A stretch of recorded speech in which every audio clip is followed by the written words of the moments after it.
wanted to make a onion video of right-wing media, that's what I would do. And that's what they did.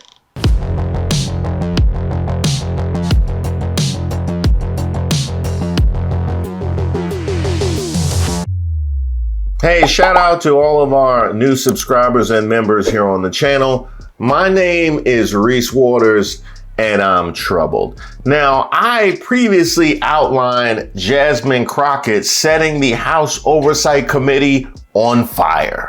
Black history that your side of the aisle wants to delete out of classrooms is because you can then misuse words like oppression. There has been no oppression for the white man in this country.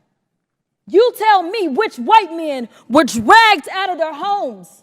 You tell me which one of them got dragged all the way across an ocean and told that you are going to go and work. We are going to steal your wives. We are going to rape your wives. That didn't happen. That is oppression. We didn't ask to be here. We're not the same migrants that y'all constantly come up against. We didn't run away from home. We were stolen. Now here I am minding my own business, trying to assess the reaction to Jasmine Crockett, and this is what I see. Wait a minute, maybe I missed something. I thought she was talking about the Black experience. And from you, Yahoo, I haven't seen a mask off moment like that since we found out that the head of Politico was praying for Trump's reelection.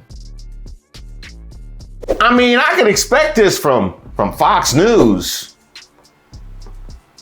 or New York Post or Sky News, which, by the way, are all the exact same thing.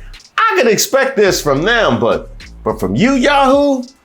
Really? Now, let's just assess here, because you guys heard what Jasmine Crockett had to say, and for you to process that as a rant about the white man tells me that you are incapable of listening to anybody else's experience without deducing it down to a rant against the white man. Therefore, you have laid out that apparently the white man is unimpeachable, because anything that you say, oh, here you go, rant about the white man, not actually interfacing with what she said or what your culpability might be in their feelings of oppression. No, just a rant about the white man. Yeah, that's all it is. I'm not ranting and raving. Sometimes I wish I was an attorney, because I wish I could use that in court. She said you stole that bushel of apples. There you go, ranting about the black man again. Let me see what other reactions we have here. Oh, this train is never late. Black conservatives love to call other black people ghetto. It is an obsession. I feel like they're addicted to it. I feel like some of these black conservatives need rehab. They can't not call other black people ghetto. It is the trans rights of the black conservative. They are legally not allowed to make any comments about other black people unless they call them ghetto. I can only imagine where that video goes. I'm sure that Jasmine Crockett grew up with no father in the home, and she does black on black crime in Chicago. Yeah. Let me see what else we got here. Oh, look at this. Newsmax wants some smoke. Now, I'm going to give Greg Kelly exactly what he asked for. But before I do that, can we address the fact that they framed this as he put Jasmine Crockett in check? It's an interesting way to frame a response to a sitting congresswoman, that you put her in check. I'm guessing, because I don't consume a lot of Newsmax content, but I'm guessing if I were to scroll around, I wouldn't see a lot of videos titled "You putting Chuck Schumer or Pete Buttigieg in check." I know it won't be any Republicans, but I'm wondering if you're always putting people in check, or is it just the women? Yeah. Nicely done, Newsmax. Now, Greg Kelly, you wanted to smoke, so let's do it. He was willing to pursue valid concerns about election fairness and he was so penalized for it. The cops showed up, searched his house, and made him stand in his driveway in his underwear. No, not that. Yeah, scroll forward. Scroll forward. Yeah. This is Jasmine Crockett. She's vying to be the silliest member of Congress since AOC. She says crazy, racist stuff all the time, and it's a little trick. She tries to intimidate people with it. Huh. She says crazy, racist stuff all the time. Now, one of the things that we definitely know is that every accusation is an admission. And you saying that she has a little trick, that wouldn't happen to be you dismissing any comments or attempts to have a conversation about our racial situation as just being racist on their face, would it? That wouldn't be a little trick you're talking about, huh? It often works. I wish he'd tried it around me sometime. It's not gonna work. What would you do? Huh? What would you do? Because when people typically say, I wish they would try that with me, typically they talk about throwing hands. So I'm just curious. I mean, we started with you putting her in check. Now you want to go with, I wish she would try that with me sometime.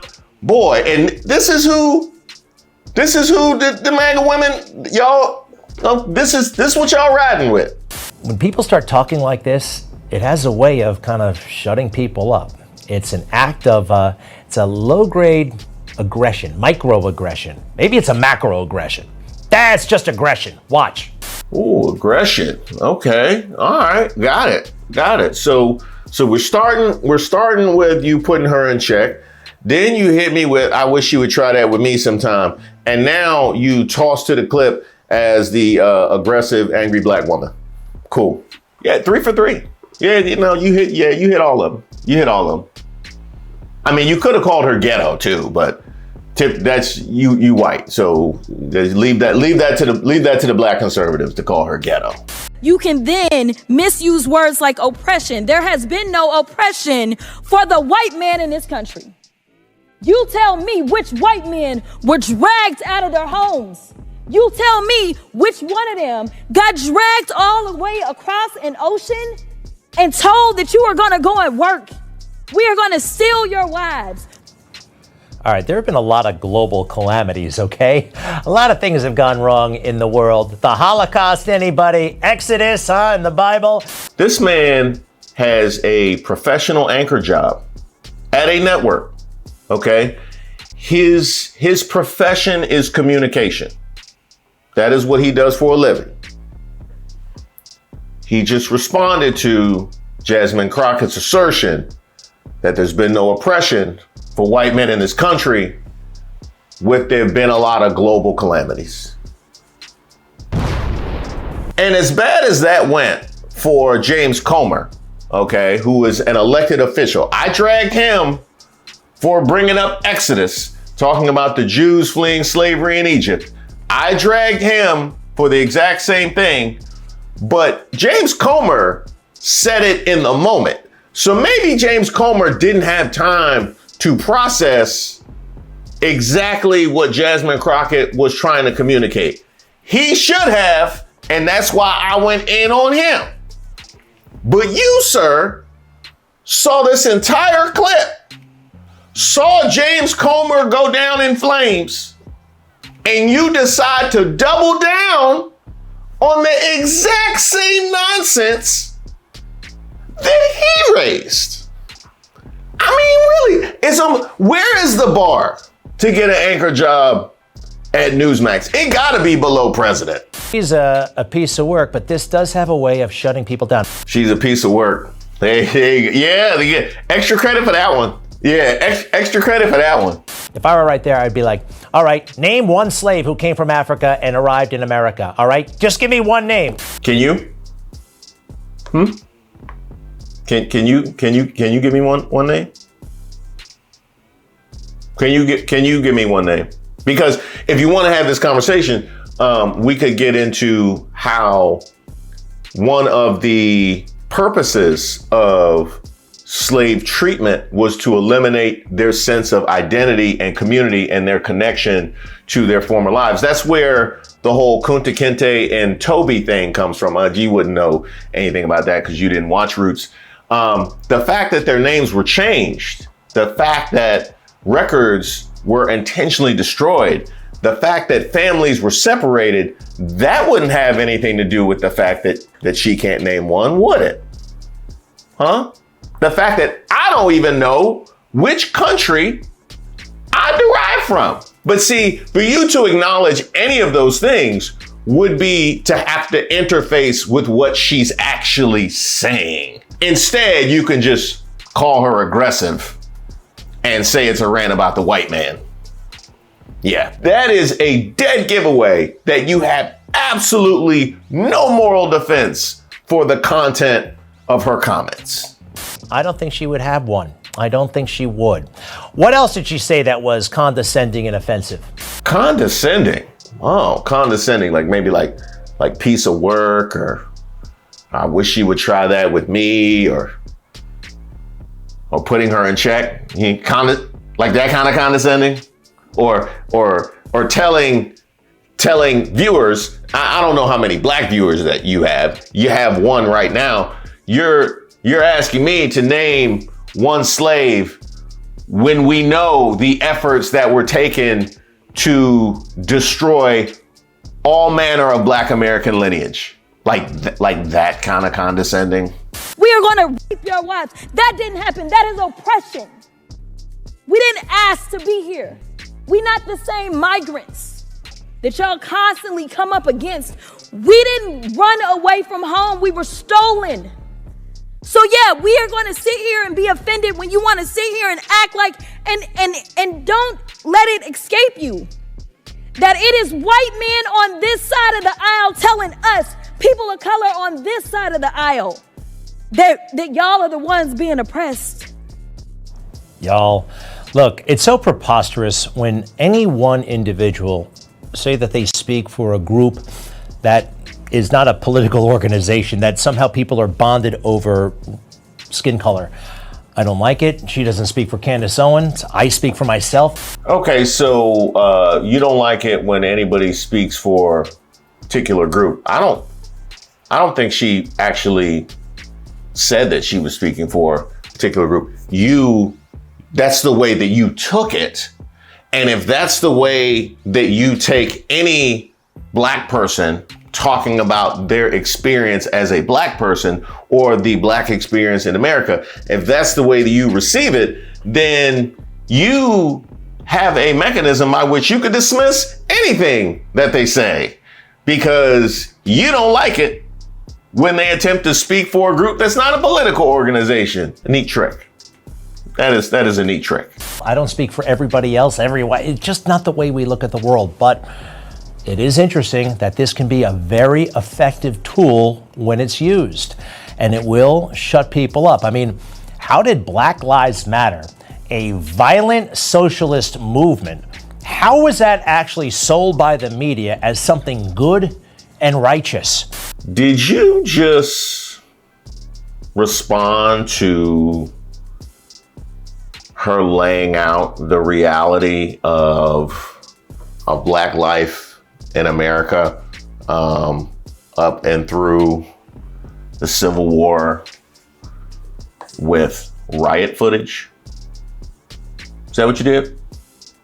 That's what you did. So you never actually interfaced with what she said.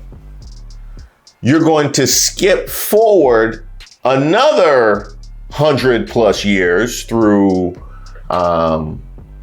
the civil rights movement and everything that preceded the civil rights movement, Reconstruction, skip through all of that, skip through redlining, all of that, skip through the reasons why people were upset in the first place, which typically they skip through that when they're talking about Black Lives Matter.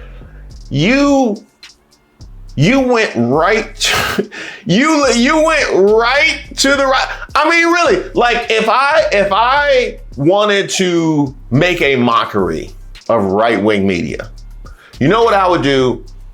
is I would respond to what Jasmine Crockett was saying about blacks being stolen and how offensive it is to hear about white oppression in America when we are still looking for some semblance of justice, especially financial justice. I would respond to that with crime footage. That is exactly, if I wanted to make a onion video of right-wing media, that's what I would do. And that's what they did. Because some people, key media people, may have heard speeches like that and were afraid to say anything about it, right? And so society had to somehow say that this is okay. Well, it's not okay. It's definitely not okay. It's definitely not okay. And this is the crazy thing about this is, as wild as this is, people watch this apparently. Like, there are people who watch this that will never see my video. Certainly. There are people that will sit there and watch Newsmax and watch them go from Jasmine Crockett, him respond with stuff, historical stuff that did not happen in this country and or thousands of years ago, and right to crime footage, and that'll just be that. That's what's sad. When we're trying to break down how things went the way they did on November 5th, keep in mind, there are people who watch this and that's all that they see and all that they know. And neither is this. Violence against anybody, no matter what you look like. Ooh, okay. So violence against anybody, no matter what you look like. Got it. Okay, so what she was describing was violence, which we had experienced. So certainly that is your inroads to denounce that. Like, certainly you will at least at this point acknowledge the content of what she said. White, Asian, black children, any weekend in Chicago. He went to Chicago! He really went to Chicago! That really happened! I swear, the gangsters in Chicago should sue. They really should sue, because they're using your name, image, and likeness to try and deflect and denounce any attempts at black equity. They've been doing that for 20, 30 years. At least get a bag out of it, please. Any weekend in Chicago, it's mayhem. It is absolute mayhem. It's fascinating. The shootings that take place, what makes the news, what doesn't make the news, who's responsible, who's not responsible. Now let's keep this in mind. He responded to her talking about slavery with the Holocaust and Jews fleeing Egypt. He mentioned Black Lives Matter riots without any of the police violence or the systemic oppression that people were responding to. And now we're going to violence in Chicago without any acknowledgement of the conditions that create a cauldron where that violence can thrive. So really, you had a through line that was right there. And at each point in time, you just refuse to acknowledge any semblance of narrative. And all of these are things that they will do separately. I don't know that I've ever seen them put together like this sloppy. Like, I really don't know. Like, I have to think if there was like a producer that was putting this together, they would have been like, maybe cut one of these. You know what I mean? Like, like just like right to the Chicago. Like, really? Like, we're gonna go from ooh. Are y'all using AI? Was this AI that did this? Y'all got a right-wing AI? I think a right-wing AI put this together, because I think any human being would have had the decency to be like, This is wild racist right here. I'll be honest. I don't want my name on this. I'm just playing. That would assume they had any level of shame. We know they don't. Take a mass shooting. You may have heard of one that happened in Georgia at a high school. Horrible. 14-year-old Colt Gray allegedly killed 4, injured 7. Just the worst thing, right? The worst thing. The father was arrested. Father wasn't there. That kid illegally obtained the guns, but they charged the father with murder. This is becoming a thing now, right? The families are somehow responsible. You may have heard of the Crumbleys, right? In Michigan, Ethan Crumbley, 17 years old, 4 killed, 7 injured. And they put the cuffs on the parents. The parents, they were somehow responsible. And you can make that case. I know you can make that case. But for years now, we've been talking about how black lives should matter, but black lives really don't matter. Black lives only seem to matter when they're taken by a white cop. Otherwise, nobody cares. Folks on this list, we care very, very much. All children killed by gunfire, and about 60% of the time, those bullets were fired by other children, those 17 years and under.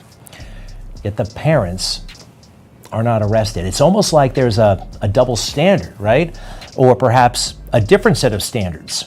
Lower standards for one community, higher standards for another. Now, I have a daughter, right? And we're teaching her to read, and, it's like you can, she can almost get it, and you got to try and coach her through to sound it out. And I'm gonna put on that hat right now. You were almost there. You almost slipped out of your range. I'm like, you're talking about parents and their culpability and their children's crimes. However you feel about that, whether or not that should be the case in black communities, let's continue to explore all of the factors that come into play with regards to these things that you're discussing. Let's do that. You almost slid into not racist, and then you went right back into double standard and higher or lower standards. Man, addiction is a tough thing to break. It really is a tough thing to break. You've been doing this for so long. I can understand that's reflexive for you at this point. That's not the way it's supposed to work. It's also not supposed to work this way. We're not supposed to pretend that violent riots that destroy property and harm people are somehow peaceful. And the one thing that happened on January 6th was the worst event since, September 11th and December 7th, 1941. Let's get real. That podium guy, okay? It wasn't that big a deal. I didn't know how they were going to land this. I didn't know how they were going to land this, and I'll be honest, I'm not even mad. I'm impressed. I'm impressed. I'm impressed. The way that you completely slid through the slavery, past the Reconstruction and the vigilante era, through the civil rights, through the voting rights, through separate but equal and all that. You slid through all that. You went and you took a detour at Black Lives Matter. Then you hit Chicago and you found a way to land it at January 6th to tell me it wasn't that bad. So if you're scoring from home, we started with black people being stolen, okay, which he dismissed. We landed with January 6th. It wasn't that bad. And you are wondering why, as a voting populace, we are this level of uninformed.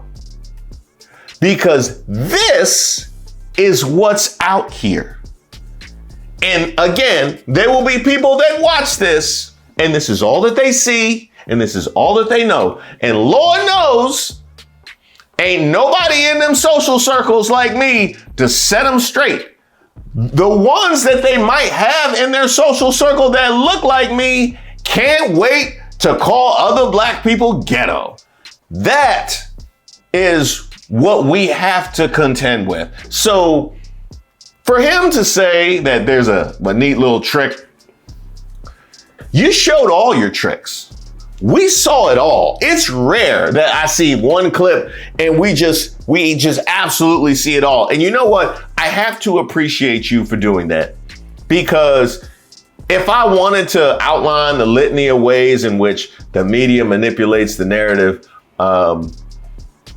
to not only support anti-blackness, but just have a level of disregard for the black experience in America, I would have had to hunt and peck for all different.